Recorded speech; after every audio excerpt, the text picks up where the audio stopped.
आजच्या ब्लॉगची सुरुवात झाली मध्यरात्रीपासून, पण त्याआधी दिवसभराची धावपळ बघा. आजचं मेन्यू होतं चिकन आणि मटण. सर्वप्रथम ते छान वॉश करून घेतलं. पूजाने मसाल्यासाठी कांदा परतायला ठेवला आणि लिओ दादाचं चिकन सगळ्यात आधी गॅसवर ठेवलं. कांदा छान गोल्डन ब्राऊन करून घेतला. एकीकडे चिकन मॅरिनेशनसाठी दही, कसुरी मेथी, सगळे स्पायसेस, मीठ आणि चिकन टाकून छान मिक्स केलं आणि 30 मिनिटसाठी साईडला ठेवलं. त्यानंतर खडा मसाला तयार करून घेतला.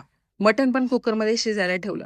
कढईमध्ये बटर टाकून कांदा गोल्डन ब्राऊन करून घेतला. चिकन टाकून लो फ्लेमवर झाकून शिजायला ठेवलं. स्पेशल गरम मसाला सुद्धा ऍड केला. इकडे लिओ आतुरतेने वेट करत होता, त्याला कधी जेवायला मिळेल असं. तो माझा एव्हरी वर्ड ऐकणार होता.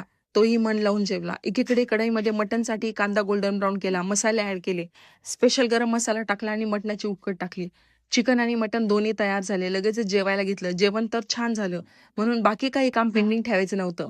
लगेचच भांडीही घासून घेतली. लेटपर्यंत ठेवली की नंतर आणखी कंटाळा येतो घासायचा, म्हणून लगेचच आटपून घेतलं. किचन टाईल्स, गॅस स्टोव्ह सगळं एकदम चकाचक साफ केलं. रात्री सगळे शांत झोपले होते. 3 वाजले होते. लिओ टेरेसवर जाऊन भुंकत होता. त्याचा खूप जास्त आवाज येत होता. खाली आला तेव्हा रेस्टलेस दिसत होता. मग माझी पण झोप उडाली. त्याच्या मागे पुन्हा टेरेसवर गेले. कॅमेरा ऑन केला आणि त्याने टर्न करून पाहिलं.